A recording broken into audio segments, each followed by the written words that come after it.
चलो इसी टॉपिक के साथ आज की क्लास भी शुरू करते हैं क्योंकि एक रिलेवेंट टॉपिक तो देखो यहाँ पे।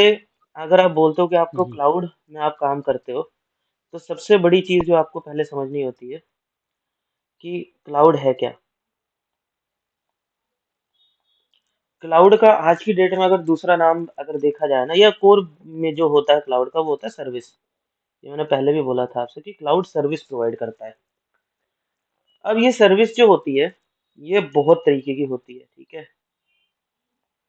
और ये समझो कि टेक्नोलॉजी को छोड़ के आजकल तो नॉन टेक्निकल जगहों पे भी ये क्लाउड वर्ड यूज होने लगा है। जैसे कि आपने सुना होगा क्लाउड किचन। अब yes cloud yes yes kitchen yes. कहाँ से आ गया? अगर अगर सोचा जाए तो यहाँ पे कौन सा ओपन स्टैक या एडब्ल्यूएस है, फिर ये क्लाउड किचन कैसे है? तो इसलिए क्योंकि एडब्ल्यूएस हो गया, ओपन स्टैक हो गया, इनका कोई कॉपीराइट नहीं है क्लाउड के ऊपर। क्लाउड एक बेसिकली कंसेप्ट होता है जो ये कहता है कि एक लेयर होनी चाहिए, ठीक है, जो कि एक्सटर्नल वर्ल्ड के लिए हिडन हो। तो यहाँ पे होता है, इसके पीछे होता है प्रोवाइडर जो उसको प्रोवाइड करता है, और इस तरफ होता है उसका कंज्यूमर जो उसको कंज्यूम करता है। बीच में ये जो पूरा होता है डोमेन, अभी क्या है, इंफ्रास्ट्रक्चर है, चाहे वो ओएस रिलेटेड है, चाहे वो स्विचेस रिलेटेड हो, चाहे वो फंक्शन एज अ टेस्टिंग हो, चाहे वो सॉफ्टवेयर एज अ टेस्टिंग हो, किसी भी तरीके का, चाहे क्लाउड किचन ही क्यों ना लो। ये एग्जांपल मैंने इसलिए दिया ताकि थोड़ा सा आपको कोरिलेट कर सको कि क्लाउड होता क्या है। तो ये जो पूरी टेक्नोलॉजी है एक तरीके से कंसोलिडेट हो गई है, और ये पूरा का पूरा जो राइट है वो प्रोवाइडर के पास चला गया है। आपका जो फोकस है वो सिर्फ सर्विस के ऊपर होता है, सर्विसेज। जैसे कि अब क्लाउड किचन क्या कहता है कि भाई कहीं भी खाना किसी का भी बन रहा है, एक जगह ना बन के मल्टीपल जगहों पे खाना बन रहा है, ठीक है, जा रहा है वो एक प्लेटफॉर्म, तो इसको बेसिकली प्लेटफॉर्म कहा जाता है। तो आज की डेट में आपने वर्ड बहुत सुना होगा, प्लेटफॉर्म प्लेटफॉर्म प्लेटफॉर्म। तो ये वो प्लेटफॉर्म है जिसमें प्रोवाइडर अपनी टेक्नोलॉजी का यूज कर रहा है और कंज्यूमर को सर्विस दे रहा है। अगर मान लो ओला उबर की बात करें, ठीक है, ये लोग सर्विस प्रोवाइडर हैं कैब के लिए, ठीक है। तो ये लोग क्या करते हैं, इन्होंने अपना एक पूरा नेटवर्क बनाया हुआ है, ठीक है, प्लेटफॉर्म बोलेंगे हम उसे। और इस पे ये कंपनी अपना काम कर रही है, ठीक है, प्रोवाइडर है, और यहाँ पे आप कंज्यूमर हो। तो आप क्या कंज्यूम करते हो? कौन सी सर्विस आप यहाँ पे कंज्यूम करते हो? आप कंज्यूम करते हो इनकी ट्रांसपोर्ट सर्विसेज। तो यहाँ पे ट्रांसपोर्ट सर्विस आ रहा है आपके पास। आपको नहीं मतलब कि वो कैसे फ्लीट को मैनेज करता है, गाड़ी कहाँ से लाता है, ड्राइवर को कैसे सैलरी देता है, कैसे पेमेंट जाती है, कैसे ऑडिट होता है, कैसे आपका वो मैनेज करता है, रन टाइम ऑपरेशन कोऑर्डिनेशन कैसे करता है, एवरीथिंग इज दिस क्लाउड। तो इसको भी आप एक क्लाउड ही कहोगे एक तरीके से। क्यों? क्योंकि जो सारी टेक्नोलॉजी है वो एक जगह कंसोलिडेट हो गई है। अब यूजर को मतलब नहीं है कि टेक्नोलॉजी क्या है, कैसे काम कर रहा है, ये सब कुछ इसके पास आ गया, प्लेटफॉर्म के पास। तो इसी सेम कॉन्सेप्ट के ऊपर तो ये क्लाउड बेसिकली एक जनरल जेनरिक कॉन्सेप्ट है। इसके ऊपर किसी का भी कॉपीराइट नहीं है, ठीक है। अब यहाँ पे जब आप कहते हो टेक्नोलॉजी, अब हम इंडस्ट्री के पॉइंट ऑफ व्यू से बात करते हैं आईटी सर्विसेज में, कि आईटी में क्लाउड का क्या रोल होता है। तो आईटी सर्विसेज में आप बात करते हो तो सबसे पहली सर्विस होती है, infra as a service. Infra as a service बहुत बेसिक सर्विस मानी जाती है। जो मैंने आपको बताया था डेटा सेंटर सेटअप से, कि जब मेरे को एक डेटा सेंटर सेटअप करना था तो मैं सबसे पहले सर्वर टेक्नोलॉजी में क्या करता था, एक डेटा सेंटर बनाता था पुराने मेथड में। सर्वर्स खरीद के लाता था, एक जगह पे माउंटिंग करता था, पावर ऑन करता था, फिर मैं उसके बाद उसके अंदर ओएस डालता था, कॉन्फ़िगरेशन करके सारी चीजें। तो इन्होंने कहा कि आप डेटा सेंटर मत खरीदो फिजिकली, आपको हम यहाँ पे वीएम दे देंगे, यहाँ पे हम आपको नेटवर्क दे देंगे, यहाँ पे हम आपको स्टोरेज दे देंगे, आपको जो चाहिए हम आपको प्रोवाइड कर देंगे। आप अपना वीएम बनाओ, और वीएम बना के आप अपना आगे का काम कंटिन्यू करो। तो वो जो 5 लेयर्स हैं हमारी, ठीक है, जो कि टेक्नोलॉजी के लिए बहुत इंपॉर्टेंट है, ये बेसिकली सर्वर टेक्नोलॉजी में प्रिसाइजली बोल रहा हूँ, सर्वर टेक्नोलॉजी में ये 5 लेयर इंपॉर्टेंट होती है सर्वर्स के लिए। 1 2 3 4 एंड 5, 1 2 3 4 एंड 5। तो सबसे पहले हार्डवेयर से आप काम शुरू करते हो, इसमें ओएस डालते हो, ओएस की पैचिंग करते हो, उसके बाद फिर आप अपनी डिपेंडेंसी रिजॉल्व करते हो ऐप की, ठीक है, ऐप डिपेंडेंसी, देन फाइनली आप अपना सॉफ्टवेयर ऐप चलाते हो, ठीक है। तो ये जो लेयर्स हैं इसमें से इस चीज को एलिमिनेट कर दिया गया, हटा दिया गया, कि हार्डवेयर क्यों खरीदना। जैसे कहते हैं ना कि गाड़ी क्यों खरीदना। अब आपने कुछ कॉन्सेप्ट सुना होगा कि जिसमें आपको सेल्फ ड्राइविंग, ठीक है। जैसे आप कहीं घूमने जाते हो टूरिस्ट प्लेसेस पे, तो वहां पे ऑप्शन होता है कि सेल्फ ड्राइविंग। आप जाते हो, उनको बोलते हो मुझे गाड़ी चाहिए, टू व्हीलर फोर व्हीलर। आप उनको पैसा देते हो, वो आपको गाड़ी देते हैं, और आप उस गाड़ी को लेके ड्राइव करते हो, और जब आप रिटर्न, बाद जब खत्म हो जाता है आपका काम, तो आप उसको रिटर्न बैक कर देते हो। उस पीरियड में आपने गाड़ी को खरीदा नहीं, ना ही आपने उसका इंश्योरेंस खरीदा, ना आपने उसका क्या कहते हैं मेंटेनेंस पे किया, ठीक है, ना ही आपने उसका कुछ भी गाड़ी से रिलेटेड आपने कोई भी फिजिकल लेवल का कोई भी कॉस्ट बियर नहीं किया।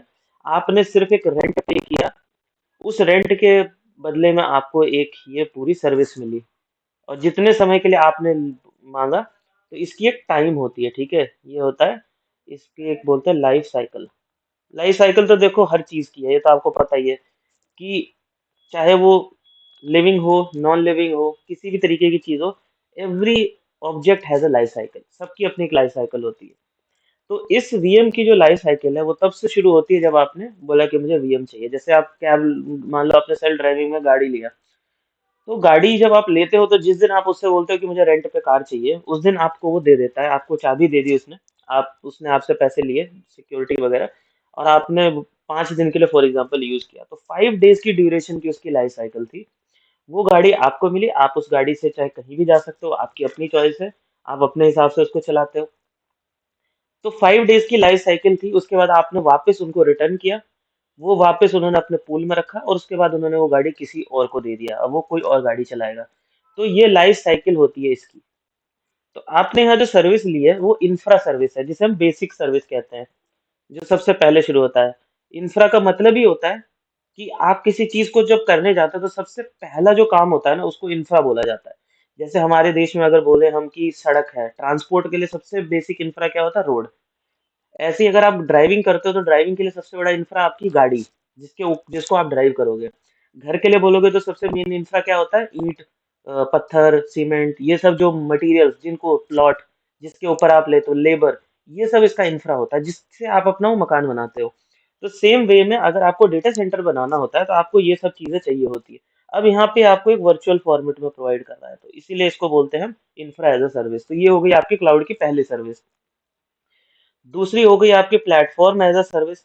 अब प्लेटफॉर्म एज अ सर्विस जो है ना, वो थोड़ा सा इंटरेस्टिंग है। इंटरेस्टिंग क्यों है कि आपने बोला कि भाई मेरे को गाड़ी नहीं खरीदनी, मतलब रेंट पे नहीं लेना है, क्योंकि मुझे ड्राइविंग नहीं आती है।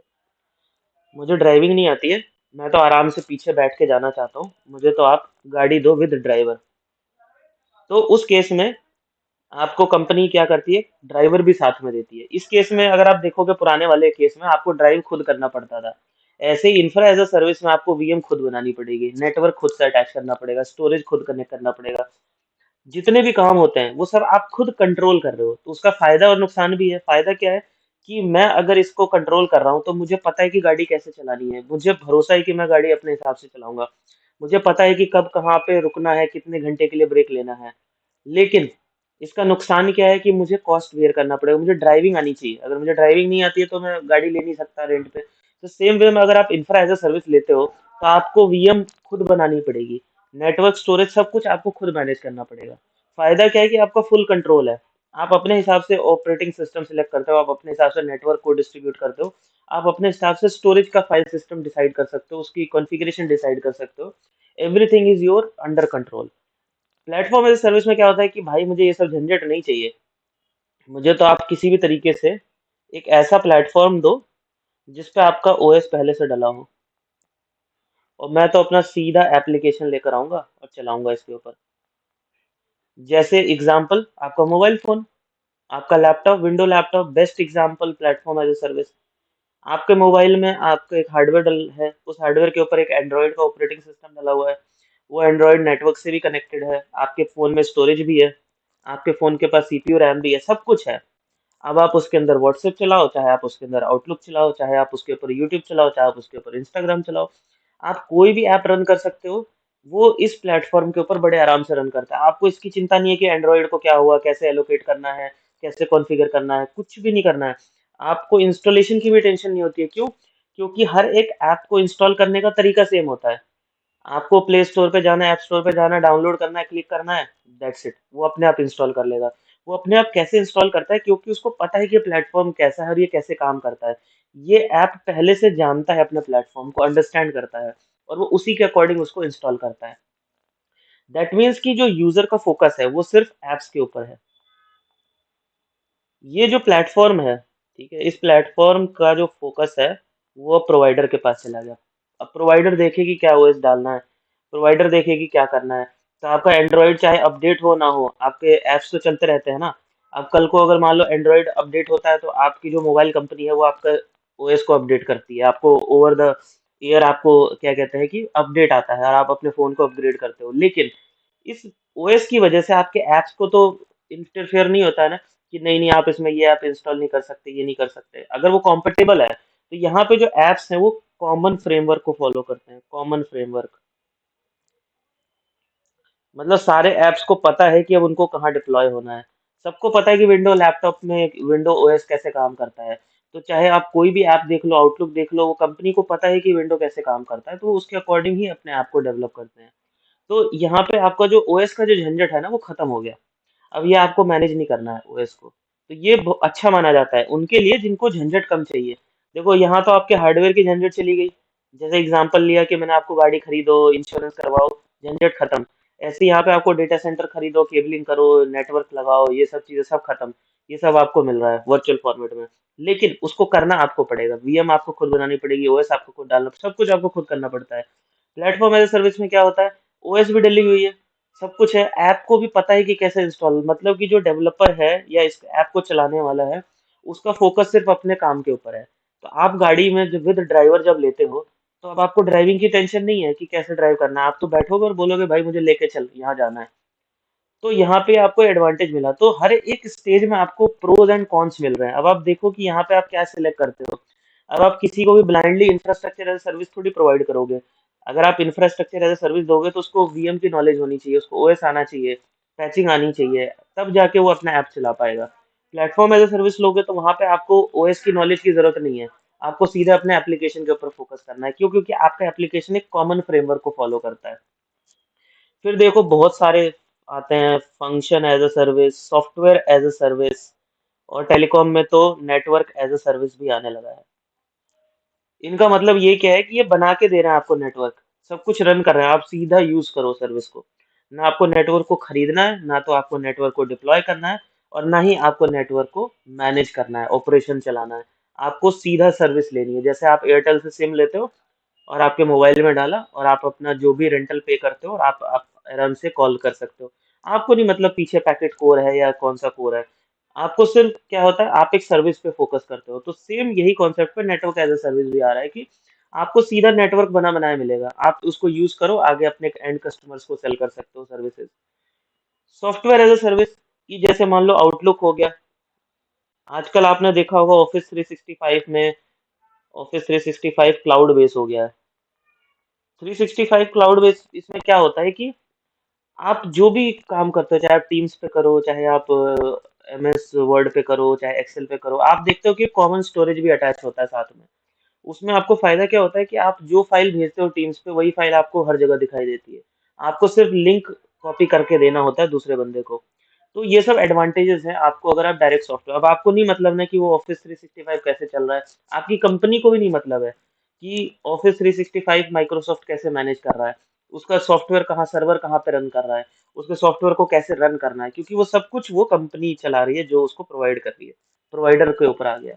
तो यही क्लाउड का कॉन्सेप्ट है प्रोवाइडर और कंज्यूमर का, कि कंज्यूमर का फोकस सिर्फ और सिर्फ सर्विसेज पे होता है। तो अगर आप देखोगे तो जो ओरिजिनल क्वेश्चन था कि क्लाउड के आने से या एआई के आने से या किसी भी टेक्नोलॉजी के आने से क्या फर्क पड़ता है, ठीक है। तो देखो फर्क ये पड़ता है कि जो हमारी टेक्नोलॉजी है अब वो कंसोलिडेट होके इधर अंदर चली गई है, और इधर जो कंज्यूमर है या कस्टमर है अब वो नॉन टेक्निकल होता जा रहा है।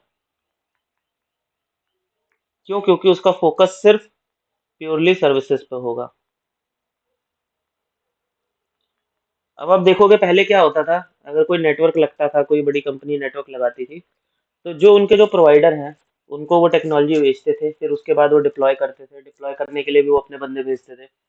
फिर उसको ऑपरेट करने के लिए भी कस्टमर को टेक्निकल टीम रखनी पड़ती थी। क्यों? क्योंकि वो टेक्निकल टीम को पूरा समझना पड़ेगा कैसे काम करता है।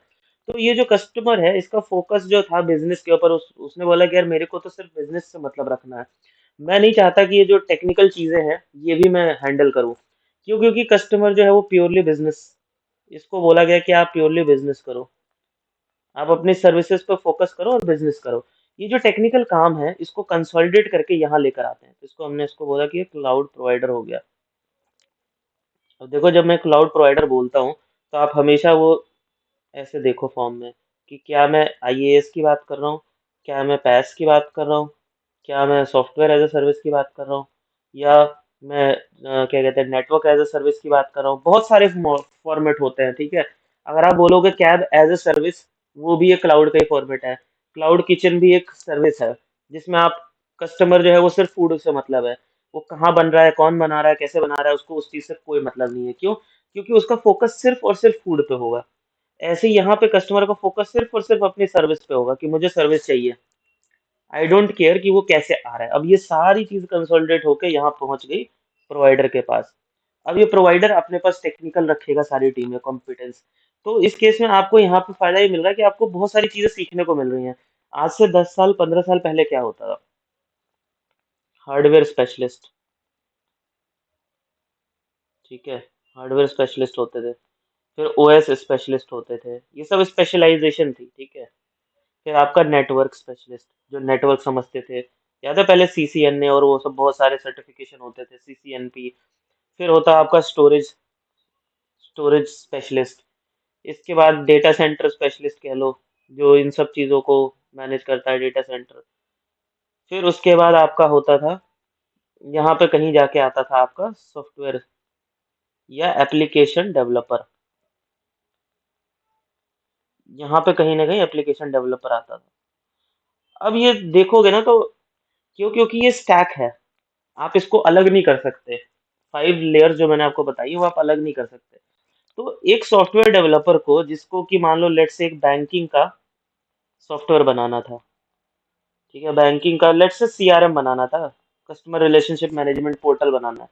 तो एक डेवलपर को एक सॉफ्टवेयर बनाना है जो कि कस्टमर रिलेशनशिप मैनेजमेंट का एक सॉफ्टवेयर होगा, पोर्टल होगा। उसको इसकी भी नॉलेज होनी चाहिए, इसकी भी होनी चाहिए, इसकी भी होनी चाहिए, इसकी भी, इसकी सबकी नॉलेज होनी चाहिए। डेवलपर तो होना ही चाहिए। अब एक इंसान सारी तो स्पेशलिटीज नहीं रख सकता है। तो कंपनी को क्या करना पड़ता था? कंपनी को एक स्पेशलिस्ट हायर करना पड़ता था, हार्डवेयर के लिए, ओएस के लिए, नेटवर्क के लिए, स्टोरेज के लिए, डेटा। अब डिपेंडिंग वो मॉडल कैसे फॉलो करते हैं, वो एक ही बंदे से सारी चीजें भी करवा सकते थे, या वो अलग अलग स्पेशलाइजेशन के लोगों को भी हायर करते थे। बट पॉइंट इज दैट कि ये सारी टेक्नोलॉजी सब अलग अलग थी, सब अलग अलग, ठीक है। और कोई भी एक दूसरे के एरिया में दखल नहीं देता था। अब आप किसी ओएस वाले को पूछोगे कि भाई तुम्हें सॉफ्टवेयर डेवलपमेंट आती है, तो बोलेगा मुझे तो सिर्फ ओएस की नॉलेज है। नेटवर्क वाले को पूछोगे, सीसीएनए वाले को कि भाई तुमको सॉफ्टवेयर आता है, तुमको ओएस आता है, वो बोलेगा मुझे सिर्फ नेटवर्किंग की नॉलेज है। लेकिन जब ये सब चीजें कंसोलिडेट होके एक पोर्टफोलियो में आ गई, जिससे कि आप क्लाउड बोलते हो, ठीक है, तो यहाँ पे आप देखोगे कि अब ये सब मिक्स हो गए हैं। अब इन सबको कंसोलिडेट कर दिया गया है। अब यहाँ पे अगर आप आईएएस मॉडल में काम कर रहे हो, लेट्स से कि आप आईएएस मॉडल में हो, तो यहाँ पे आपको नेटवर्किंग की भी नॉलेज चाहिए, यहाँ पे आपको स्टोरेज की भी नॉलेज चाहिए, यहाँ पे आपको क्या कहते हैं कि कंप्यूट की भी नॉलेज चाहिए। कंप्यूट मतलब कि आपका ओएस भी इंक्लूड करो, ओएस भी होना चाहिए, हार्डवेयर भी होना चाहिए। तो आज की डेट में अगर कोई बंदा क्लाउड के आईएएस मॉडल पे काम कर रहा है, तो उसको ये सब चीज़ों की नॉलेज होनी चाहिए। तब आप बोलोगे कि यार बात तो वही है कि फिर एक बंदे को आप इतनी सारी चीज़ें कैसे सिखाओगे?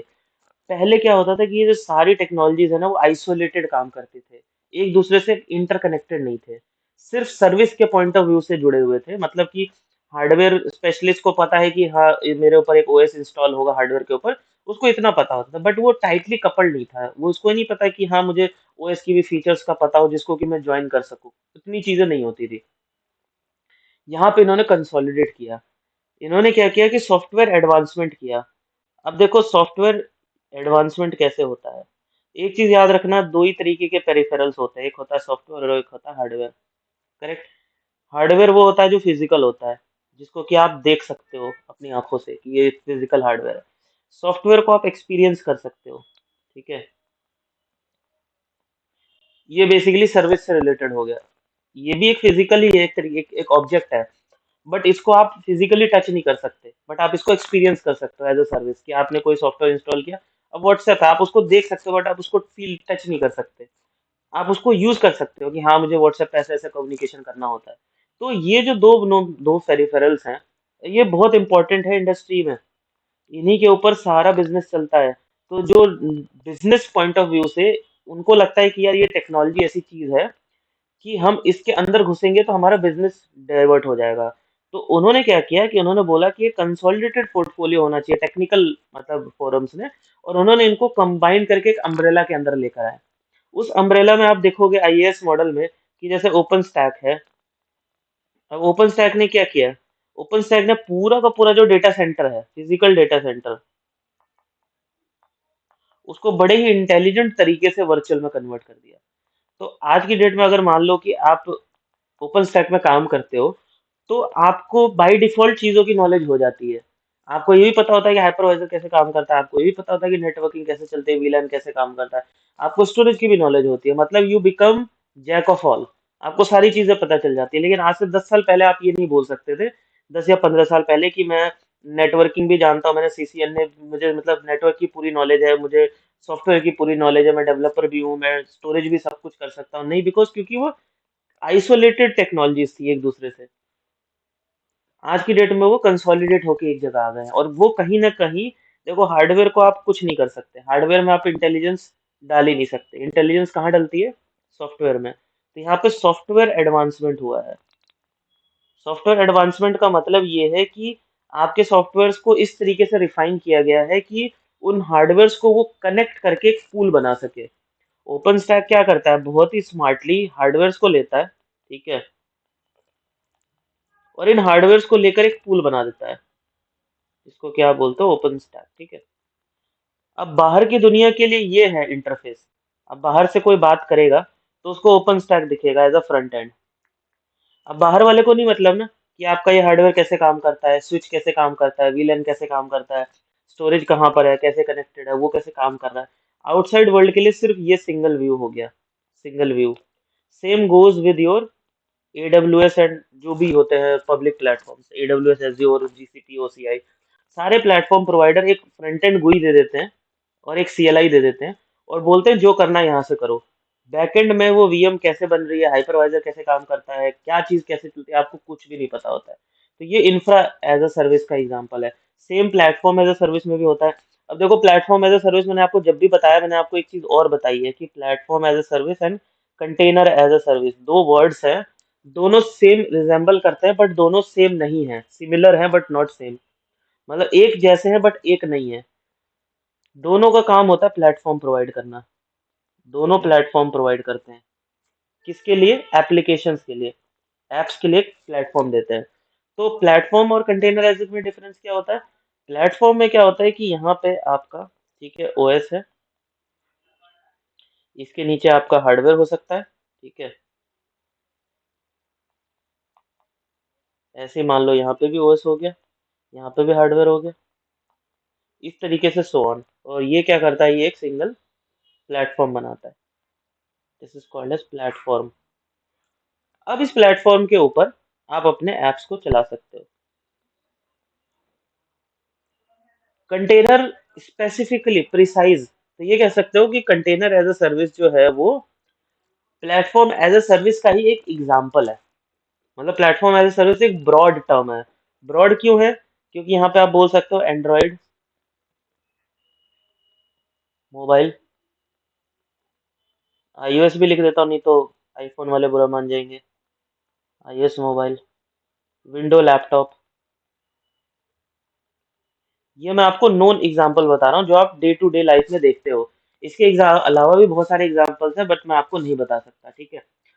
तो ये जो एग्जांपल्स हैं, ये आपको ये बता रहे हैं कि एक कॉमन प्लेटफॉर्म है जिसके ऊपर मल्टीपल एप्स चलते हैं। वो एप्स किस मॉडल में चलते हैं, वो इंटरनली कैसे कॉल करते हैं रिसोर्सेज को, वो देखो एक सेपरेट टॉपिक है।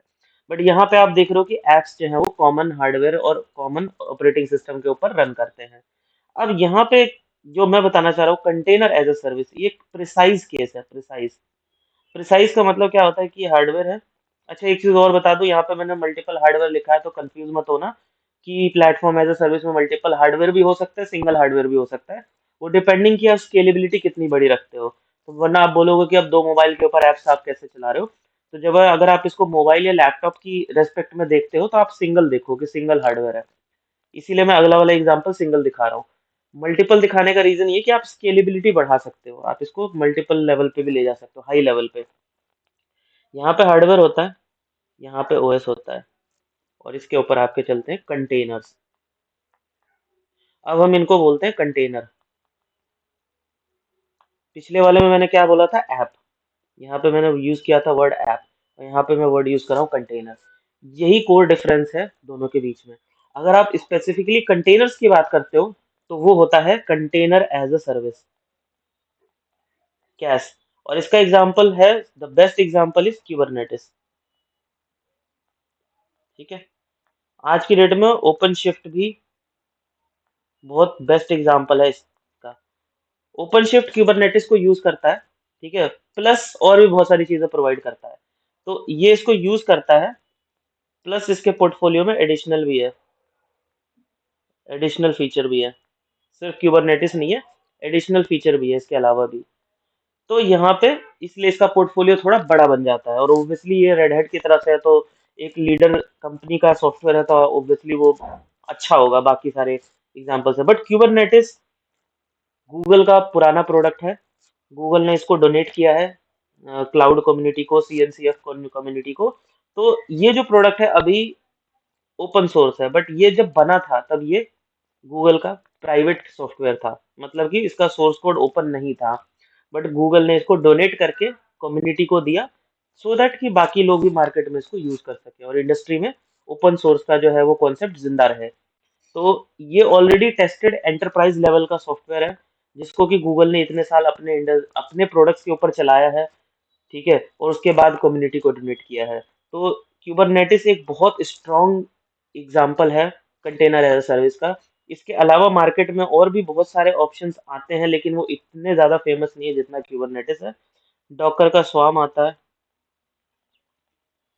ठीक है, और बहुत सारे एग्जांपल्स हैं, बट क्योंकि जो चीज़ देखो इतनी फेमस नहीं है तो उसके ऊपर इतना डिस्कस करने का कोई फायदा नहीं है। पर हाँ, आपको पता होना चाहिए कि और भी ऑप्शंस होते हैं इनके अलावा भी। ये लीडर है तो इसलिए इसकी बात सब लोग करते हैं, कुबरनेटिस। तो जब आप कंटेनर्स चलाते हो तो उसको हम कैश बोलते हैं, और जब आप एप्स चलाते हो तो उसको हम बोलते हैं प्लेटफॉर्म एज अ सर्विस। तो ऑलवेज रिमेंबर, अगर प्लेटफॉर्म के ऊपर, ये हो गया प्लेटफॉर्म, ठीक है। अब इस प्लेटफॉर्म में हार्डवेयर प्लस ओएस दोनों है, ठीक है। यहाँ पे मैं लिख देता हूँ HW प्लस ओएस। अगर आप इसके ऊपर ऐप चलाते हो, ऐप, तो हम इसको बोलते हैं प्लेटफॉर्म एज ए सर्विस, पैस। और अगर ये प्लेटफॉर्म है, ठीक है, ये प्लेटफॉर्म है, इसमें हार्डवेयर प्लस ओएस, सेम चीज। पर इसके ऊपर अगर मैं कंटेनर चलाता हूँ तो ये कहलाता है कैश। बहुत थिन लाइन डिफरेंस है, लेकिन टोटली डिफरेंट टेक्नोलॉजी। ये टेक्नोलॉजी कॉमन यूज होती है, नॉर्मल कहीं भी आप देखने को मिलती है। ये इंडस्ट्री में यूज होती है एंटरप्राइज लेवल पे। कोर डिफरेंस मैं अभी ज्यादा डिटेल में नहीं बता पाऊंगा, बट ये डिफरेंस होता है। Platform as a service and container as a service में बिल्कुल डिफरेंस होता है। ठीक है, ये वाली बात समझ में आ गई आप लोगों को। तो हम टॉपिक पे वापस आते हैं, क्योंकि हम अपने ओरिजिनल टॉपिक से डेविएट हो गए थे। तो देख, आपको ये बात समझ में आ गई ना कि क्लाउड की टेक्नोलॉजी के आने से आपके लिए कितनी अपॉर्चुनिटीज बढ़ गई है। आज से 10 साल पहले मुझे नेटवर्किंग नहीं आती थी, बट आज की डेट में मेरी मजबूरी है नेटवर्किंग को समझना। मेरी मजबूरी है स्टोरेज को पढ़ना। क्यों? क्योंकि मुझे आज से पहले नहीं पता स्टोरेज क्या होता है, लेकिन आज की डेट में अगर मुझे नहीं पता है स्टोरेज, नहीं पता सर्वर, नहीं पता स्विचेस, नेटवर्किंग, तो मैं IAS मॉडल में काम नहीं कर पाऊंगा। समझ रहे हो? अब हो सकता है कि आप उसके यूजर हो, IAS मॉडल के आप यूजर हो। तो यूजर को तो अपना सिर्फ अपने पॉइंट ऑफ व्यू से होता है कि उसको सिर्फ अपने VM को देखना है, लेकिन जो प्लेटफॉर्म है उसको पूरी पोर्टफोलियो से मतलब होता है। तो अगर आप क्लाउड प्रोवाइडर हो, एज ए प्रोवाइडर, तो आपका पोर्टफोलियो बहुत बड़ा हो जाता है। लेकिन अगर आप कंज्यूमर हो तो आपका पोर्टफोलियो एप्लीकेशन ओरिएंटेड हो जाता है, या फिर टेलीकॉम के टर्म्स में बात करूँ तो नेटवर्क फंक्शन ओरिएंटेड हो जाता है। आप सिर्फ अपने फंक्शन पे फोकस करते हो कि अगर आपका HLR है तो सिर्फ HLR का कोर का क्या काम है उसके ऊपर फोकस करते हो। HLR कैसे बन रहा है उस चीज के ऊपर आप फोकस नहीं करते। तो ये मॉडल्स में आपको उस अकॉर्डिंग आपको सीखने को अपॉर्चुनिटी मिलती है। ठीक है, तो इस आगे बढ़े फिर टॉपिक के ऊपर। Yes yes. तो देखो, ये सब तो हो गया, आप समझ गए। एक बहुत इंपॉर्टेंट कॉन्सेप्ट है जो मैं समझाना चाहता हूँ, और try to understand that concept. उसको समझ गए ना, तो आप ये समझो कि आपको बहुत सारी चीजें समझ में आ जाएंगी। और वो कंटेनर से रिलेटेड है, बट समहाउ मुझे ये बताना पड़ रहा है, क्योंकि अगर मैं आपको ये नहीं बताऊंगा तो आप ओपन स्टैक में कुछ जो एडवांसमेंट है, देखो बेसिक ओपन स्टैक तो आप सीख जाओगे, लेकिन ओपन स्टैक में जो एडवांसमेंट हुई है पिछले 3 4 5 सालों में, कि पहले ओपन स्टैक कैसा था और अब ओपन स्टैक कैसा है, बहुत ड्रास्टिकली चेंजेस हुए हैं। ओपन स्टैक का पोर्टफोलियो बहुत ही एग्रेसिवली बढ़ रहा है, और चीजें the way services are defined वो चेंज हो रही हैं। एंड यूजर को नहीं फर्क पड़ता है, लेकिन जो प्रोवाइडर होता है उसको फर्क पड़ता है। तो वो बहुत जरूरी है आपको समझना। तो देखो, मैं प्योरली अभी लाइनक्स के टर्म में बात कर रहा हूँ, आप कोरिलेट कर लेना जिससे भी आप कोरिलेट करना चाहो। लाइनक्स के ऑपरेटिंग सिस्टम में, ठीक है, आपके पास कोई सर्विस को चलाने के जो तरीका होता है वो क्या होता है, किस तरीके से आप सर्विस को रन करते हो। तो देखो, लाइनक्स में मान लो मुझे एक फाइल है, एक लेट्स से कि मुझे एक जॉब चलानी है। जॉब का नाम है डिलीट। ठीक है, मुझे एक डिलीट चलाना है। डिलीट क्या चलाना है? Files older than 10 minutes. तो क्या करो, एक फोल्ड पाथ है फ्रॉम पाथ। ये मैं एक यूज केस बता रहा हूँ, इसको अचीव करने के हम तरीके देखेंगे। कि मुझे एक फाइल है, उसको डिलीट करना है हर 10 मिनट पे। मैं चाहता हूँ कि 10 मिनट पे मेरी फाइल जो है वो डिलीट हो जाए। तो इसको डिलीट करने, इसको अचीव करने के मेरे पास क्या तरीके हैं? बहुत सारे तरीके हैं। सबसे पहला, मैनुअल। मैनुअल में क्या होगा? मैं जाऊंगा गो टू डायरेक्टरी, और वहां जाके मैं क्या करूंगा? Find and delete. करेक्ट, ये तो आप लोगों ने किया ही होगा, सब लोग ही करते हैं डे टू डे ऑपरेशंस में। कहीं जाके डायरेक्टरी से फाइल डिलीट करना है, 10 दिन पुरानी, 20 दिन पुरानी, यस 50। तो मेरा जो यूज केस है कि मुझे हर 10 मिनट पे फाइल को डिलीट करना है, 10 मिनट पुरानी फाइल को डिलीट करना है। ठीक है, मैं चाहता हूँ कि हर, अच्छा ये देखो यहाँ पे एक कंडीशन मैं और बताता हूँ। Every minute, every minute, every minute मतलब कि हर मिनट में आप उसकी जो 10 मिनट पुरानी फाइल है उसको डिलीट करो।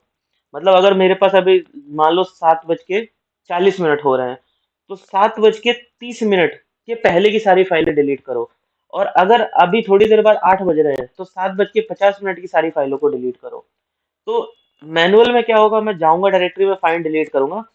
पर ये तो मुझे हर 10 मिनट पे हर समय करना पड़ेगा, हर मिनट पे करना पड़ेगा, एवरी मिनट।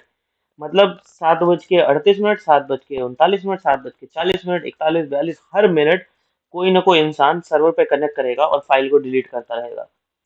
तो ये तो थोड़ा अनप्रैक्टिकल हो गया ना। ऐसा कहना तो इजी लग रहा है, लेकिन कर नहीं पाएगा कोई। हो सकता है किसी मिनट में कोई सो जाए, या कोई इधर उधर हो जाए, लैपटॉप ही ना कनेक्ट होए। तो बहुत सारे रीजंस होते हैं, तो ये प्रैक्टिकली पॉसिबल नहीं है। मैनुअली अगर आप ये करते हो तो ये नॉट पॉसिबल। एक बार कर सकते हो, ठीक है, दिन में एक बार कर दूंगा मैं, 2 बार कर दूंगा, 3 बार कर दूंगा, बट हर एक मिनट पे जाऊं और मैं हर मिनट चेक करूं कि उससे 10 मिनट पुरानी फाइल को डिलीट करो, इंसान के लिए तो पॉसिबल नहीं है। करेक्ट। तो आप क्या करते हो, आप कहोगे मैं ऑटोमेशन कर दूंगा। अब यहाँ आता है ऑटोमेशन। तो ऑटोमेशन में क्या हुआ, प्रपोजल आया कि एक काम करते हैं, ऑटोमेशन में हम इसको क्रॉन टैब में लगा देते हैं। क्रॉन टैब तो आपको पता ही होगा, क्रॉन टैब। क्रॉन टैब में क्या होगा यस। कि आप फाइल को, ये जॉब को, इस जॉब को स्केड्यूल कर दोगे। स्केड्यूल जॉब, कहाँ पे? इन क्रॉन। क्रॉन टैब का मिनिमम ड्यूरेशन पता है क्या होता है? मिनिमम ड्यूरेशन जो क्रॉन टैब चलता है, सबसे कम, मतलब उससे नीचे नहीं जा सकता। कोई बता सकता है? Minimum duration. Minute minute. हाँ, 1 मिनट। मतलब अगर मैं बोलता हूँ कि मुझे, अब मैं कह रहा हूँ रियल टाइम, अब मैं अपना यूज केस स्टेटमेंट बदल रहा हूँ। अब मैं अपना स्टेटमेंट चेंज कर रहा हूँ क्योंकि अब मुझे पता चल गया ऑटोमेशन जैसे भी कोई चीज हो गई है, तो अब मैं लालची बन गया। तो मैंने कहा मुझे हर मिनट नहीं, मुझे रियल टाइम पे। रियल टाइम मतलब every second, every fraction of second. Second भी छोड़ो, मिली सेकेंड बोलो, every fraction, every fraction of second. कि एवरी फ्रैक्शन ऑफ सेकेंड आपको, अगर अभी 7:41 और 10 मिली सेकेंड हो रहे हैं, तो उससे 10 मिनट पहले की फाइल को उड़ा दो, डिलीट कर दो। तो क्रॉन में जब आप लगाते हो स्केड्यूल, तो क्रॉन की कुछ लिमिटेशन होती है। क्रॉन किसी रीजन से हो सकता है ना भी चले, क्रॉन में परमिशन, वो सब देखो ऑपरेशनल चैलेंजेस हैं, वो तो हर जगह होते हैं। तो क्रॉन जो है वो एक मिनिमम ड्यूरेशन 1 मिनट से नीचे नहीं जा सकता। तो अगर मुझे लाइव करना है कि रियल टाइम पे चलता रहे, तो क्रॉन भी फेल हो गया। अब मैं क्या कर सकता हूँ? अब और क्या तरीका है दूसरा? अब जो दूसरा तरीका बनता है वो होता है सबसे इम्पोर्टेंट, उसको बोलते हैं daemon, service daemon. Service daemon का मतलब होता है, डेमन मतलब शैतान। और आपको पता है शैतान जो होता है वो कुछ भी कर सकता है। जो काम कोई नहीं कर सकता वो शैतान कर सकता है। वो 24 घंटे नॉन स्टॉप, बिना सोए, बिना एक फ्रैक्शन ऑफ सेकंड भी मिस किए हुए, वो सारे काम कर सकता है। ये चलता है रियल टाइम। तो जो हमारा ओएस होता है, ठीक है, ओएस सपोर्ट करता है, OS support daemon, daemon services. अब डेमन सर्विसेज में क्या होता है कि आप एक बार वन टाइम कॉन्फ़िगर करते हो, one time configure, first time configure कर दो, डिफाइन कर दो। उसके बाद आप क्या करो, इसको स्टार्ट कर दो, और उसके बाद आप उसको भूल जाओ। फिर आप मॉनिटर कर सकते हो कि वो चल रहा है नहीं चल रहा है, और वो जो है वो रियल टाइम पे जो भी आप उसको काम दोगे, ठीक है, जो भी काम दोगे वो रियल टाइम पे करता रहेगा, कभी भी बंद नहीं होगा। हाँ, ऑब्वियसली कोई प्रॉब्लम आएगी तो हो सकता है वो स्टॉप हो जाएगा। वो अगेन लाइफ साइकिल है कि स्टार्ट हुआ, स्टॉप हुआ, क्यों स्टॉप हुआ, you can investigate, fix it, वापस स्टार्ट कर सकते हो। लेकिन नॉर्मल, अगर सनी डे की बात करें तो सनी डे में वो आराम से चलता रहेगा। एवरी फ्रैक्शन ऑफ सेकंड को मिस किए बिना वो आपकी ये फाइल को डिलीट करता रहेगा। तो आपको ये मैंने बहुत छोटा एग्जांपल दिया है फाइल डिलीट का। ये तो आप कहोगे यार ऐसा तो हम काम करते ही नहीं है, ओब्वियसली आप नहीं करते हो। लेकिन इसकी जगह अब आप रिप्लेस करो इस यूज केस को, और यहाँ पे इमेजिन करो आईपी नेटवर्क। अगर मुझे आईपी नेटवर्क मैंने अपने ओएस पे डाल रखा है, और वो आईपी मेरी डाउन ना हो किसी भी समय, तो उसके लिए हम नेटवर्किंग डेमन यूज करते हैं, नेटवर्क डेमन। किया होगा ना आप में से बहुत सारे लोगों ने, system CTL start network, stop network, restart network, restart storage, restart Yes. Services. तो यहाँ पे बेसिकली, हाँ बोलो, कोई कुछ कह रहा है? System services, system services daemon. और यहाँ पे होता है यूजर, या बोलोगे कस्टम डिफाइन सर्विस डेमन, ठीक है। अब ये क्या होता है कि एक होता है ओएस की अपनी खुद की, जो प्लेटफॉर्म आपका चल रहा है, चाहे रेड हैट है, आरएचएल, या कोई भी विंडो भी मान लो, let's say it is window also. ये जो मैं बता रहा हूँ ये कॉन्सेप्ट, कोर कॉन्सेप्ट है, ये एक पर्टिकुलर उसके ऊपर नहीं है, ये सबके लिए कॉमन है। ये एक मतलब फिलॉसफी है इनकी कॉन्सेप्ट की। जो सिस्टम सर्विसेज होती हैं वो ऑटोमेटिकली स्टार्ट हो जाती हैं जब आप ओएस को रन करते हो, बिना आपको पूछे। वो बैकग्राउंड में चलते रहते हैं, आपको पता नहीं चलता, वो चलते रहते हैं, अपना काम करते रहते हैं, जो भी उनको टास्क डिफाइन किया गया है। जो मैंने एक छोटा एग्जांपल दिया था फाइल डिलीट का, तो वो अपना काम जो भी आपने बताया हुआ है वो टू द पॉइंट स्पेसिफिक वो उस चीज के ऊपर काम करता है। एक मिनट रुको जरा, यहाँ पे क्या क्या है, एक्सटेंड, हाँ। तो वो क्या करता है कि वो अपना काम डिफाइन जो है वो करता रहता है। तो ये होता है ओएस सिस्टम रिलेटेड। और ये होता है यूजर रिलेटेड। अब मैं इसके ऊपर अपना कोई डेमन बनाना चाहता हूँ, अपनी सर्विस बनाना चाहता हूँ, जो सर्विस मेरी चलती रहे, ठीक है, जो कभी भी बंद ना हो, तो मैं उसको यूजर डिफाइंड सर्विसेज, तो हमारी जो मोस्टली सर्विसेज होती हैं जितनी भी एप्लीकेशन रिलेटेड, वो सब इसमें जाती है, इस कैटेगरी में, यूजर में। क्योंकि आप सिस्टम की सर्विसेज थोड़ी छेड़ोगे यार, आप ओएस की कोई सर्विसेज को डिस्टर्ब नहीं करोगे, आप अपनी सर्विसेज डिफाइन करके ऐड करोगे डेमन में, और वो डेमन जो है वो चलता रहेगा। तो जो प्रॉब्लम थी कि रियल टाइम वाला जो था ना, कि प्रैक्टिकल अप्रोच पॉसिबल नहीं है कि आप कोई ऐसा काम किया जा सके जो बैकग्राउंड में चलता रहे, तो बैकग्राउंड वाला काम आप यहाँ से कर सकते हो, ठीक है। अब सवाल आता है कि ये जो डेमन वाला काम है सर्विस का, सर्विस प्रोवाइड करने का, जो डेमन वाला है, डेमन, अब ये आप डिलीवर कैसे करोगे कस्टमर को? ठीक है, अब मैं कह रहा हूँ हाँ ठीक है, ये मेथड बढ़िया है, बहुत अच्छा है, मुझे पसंद आया, मैं अपनी सारी जितनी भी एप्लीकेशंस हैं उनको इस कैटेगरी में डाल के अपना यूज करूंगा। पर अब आप इसको डिलीवर कैसे करोगे कस्टमर को आज के चेंजिंग एनवायरनमेंट में? तो इसके देखो डिलीवरी करने के जो तरीके होते हैं, अगर मैं लाइनेक्स की बात कर रहा हूँ, ठीक है, स्पेसिफिकली टू लाइनेक्स, आरपीएम होता है, आपको पता होगा आरपीएम पैकेज होता है। आरपीएम बेसिकली एक स्टैंडर्ड अप्रोच होता है किसी भी पैकेज को डिलीवर करने का।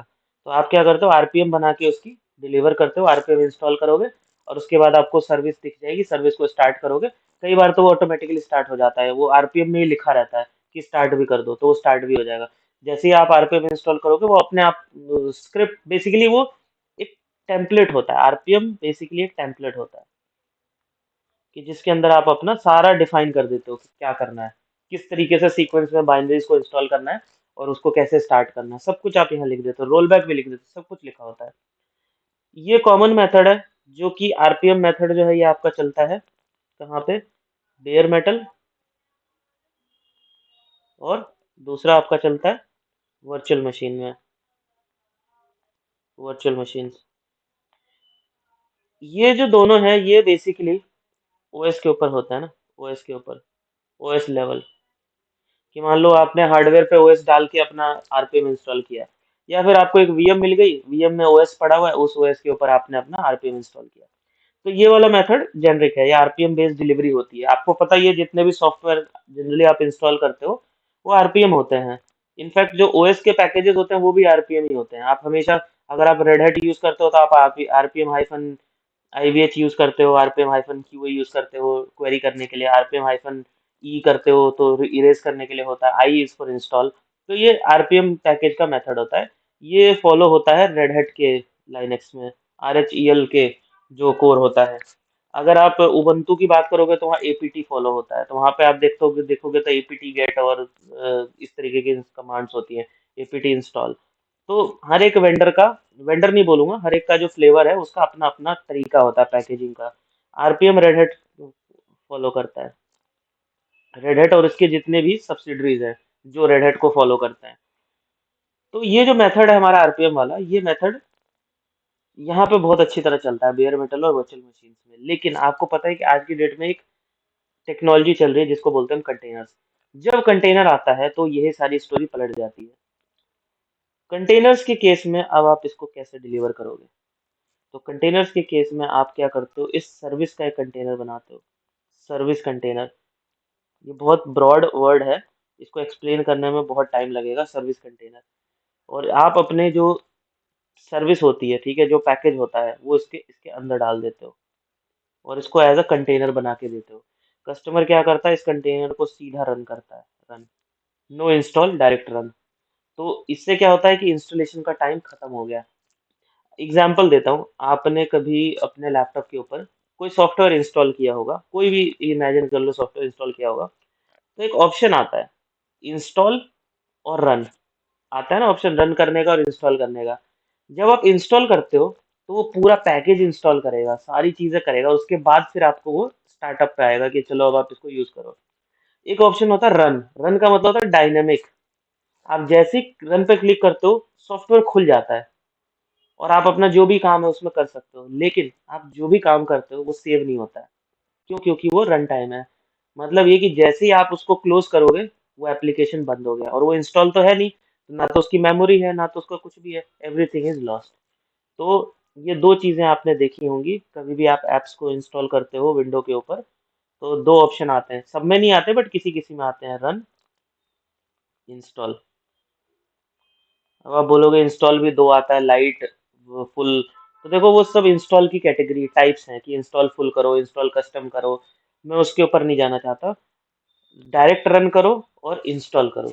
इसमें क्या होता है, पैकेज इंस्टॉल होते हैं, ठीक है, और ये परमानेंट होता है जब तक कि कोई उसको अनइंस्टॉल ना करे। ये क्या होता है, डायनेमिक। और ये होता है एफिमेरल, मतलब ये जैसे ही आप इसको क्लोज करोगे ये डिलीट हो जाता है।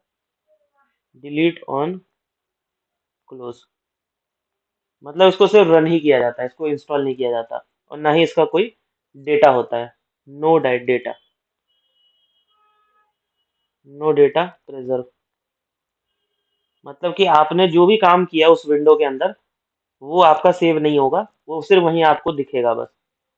तो इस कॉन्सेप्ट को यहाँ पे, ये जो रन वाला कॉन्सेप्ट होता है, जो इंस्टॉल वाला होता है, इसी चीज को यहाँ पर लेकर आए हैं हम, कि अगर आप उसको पूरा पैकेज इंस्टॉल करते हो, इसका आरपीएम इंस्टॉल करते हो, ठीक है, आरपीएम इंस्टॉल करते हो, फिर आप उसको यूज करते हो, देन यूज करते हो, रन करते हो, तो ये जो होता है ये होता है आपका वीएनएफ में या बेयर मेटल में। लेकिन ये जो कॉन्सेप्ट है रन वाला, ये सिर्फ और सिर्फ कंटेनर्स में होता है। कंटेनर्स में, कंटेनर में बेसिकली रन किया जाता है, इंस्टॉल नहीं किया जाता कुछ भी। सब कुछ पहले से प्री डिफाइंड होता है इसके अंदर, क्या क्या चीजें इसको चाहिए, और उसको सीधा आप ले जाके रन करते हो। तो इसके बहुत ही मतलब बड़े लेवल पे इम्पैक्ट होते हैं, एडवांटेज बहुत ज्यादा है। इतना एडवांटेज है कि आपको इंस्टॉल करने की जरूरत ही नहीं है कोई चीज को, सीधा आप उसको रन कर सकते हो। ठीक है, तो ये थोड़ा सा मतलब डीप टॉपिक है, मैंने ट्राई किया कि शॉर्ट में समझा सकूं। कुछ डाउट होगा तो हम आगे लेंगे, लेकिन हमको और भी टॉपिक्स को कवर करना है, तो इसलिए हम इसको जल्दी जल्दी लेके चलते हैं। तो ये मेरा पर्पस था आपको ये समझाने का, सिर्फ इसलिए क्योंकि ओपन स्टैक में पहले और अब में क्या डिफरेंस होता है। देखो open stack is all about services, ये तो अब आप समझ गए। और सिर्फ ओपन स्टैक ही क्यों, ये तो किसी भी सॉफ्टवेयर के साथ होता है। Software is all about services.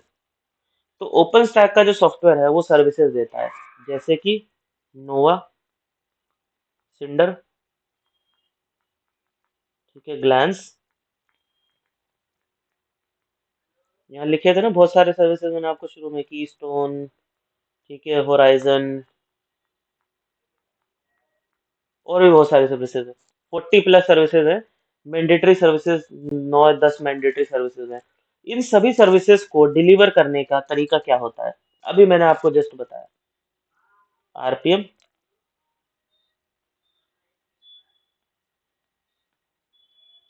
दूसरा है कंटेनर। आरपीएम में क्या होगा, इंस्टॉल प्लस रन। इसमें क्या होगा, ओनली रन। इसका एडवांटेज ये होता है परमानेंट, ये होता है टेम्पररी। दो फीचर्स बता रहा हूँ हाई लेवल पे, ये परमानेंट नेचर में होता है, तो इसमें जो भी काम करते हो वो आपका स्टोर होता है परमानेंटली। तो ये होता है टेम्पररी, इसमें जो भी करते हो कुछ भी सेव नहीं होता है। पर इसका फायदा देखो ना अपोजिट साइड में कितना है, सिर्फ रन करना होता है, इंस्टॉल नहीं करना पड़ता। तो आज की डेट में अगर आपको ओपन स्टैक इंस्टॉल करना है, ओपन स्टैक की सर्विसेज को यूज करना है, तो आपको ओपन स्टैक की सर्विसेज को इंस्टॉल नहीं करना है, आपको सीधा रन करना है। अगर आप आरपीएम मेथड में जाते हो तो आपको इंस्टॉल करना पड़ेगा और रन करना पड़ेगा। और अब बताओ सबसे ज्यादा प्रॉब्लम या टाइम कहाँ वेस्ट होता है किसी भी कंपनी का, मैं कंपनी के पॉइंट ऑफ व्यू से बोल रहा हूँ, बिजनेस के पॉइंट ऑफ व्यू से, वो जाता है इंस्टॉल करने में। आप एक प्रोजेक्ट करते हो, आपको इंस्टॉलेशन के लिए बोला जाता है, आपको लगता है टाइम लगता है उसको इंस्टॉल करने में, इश्यूज आते हैं, चैलेंजेस आते हैं, टाइम टेकिंग होता है। लेकिन अगर उसको सीधा रन कर दिया जाए बिना इंस्टॉल किए, अब व्हाट्सएप है, टेक एन एग्जांपल, आप व्हाट्सएप क्या करते हो अपने फोन में, आप सीधा रन ही करते हो बेसिकली। इंस्टॉल चलो आपने वन टाइम किया, ओब्वियसली आपने प्लेटफॉर्म पे इंस्टॉल किया है, बट इमेजिन कि आप गए विंडोज में और आपने ऑनलाइन वेब सर्विस खोली और वेब सर्विस पे आपने व्हाट्सएप वेब चलाया। व्हाट्सएप वेब को आपने इंस्टॉल नहीं किया, आपने सीधा वहां पे क्लिक किया और आपने अपना अकाउंट लॉगिन किया और आपने सर्विसेज यूज करी, मीन्स आपने सीधा रन किया, नो इंस्टॉलेशन। फायदा, टाइम सेविंग। और आज की डेट में time is the most critical और क्रूशियल रिसोर्स।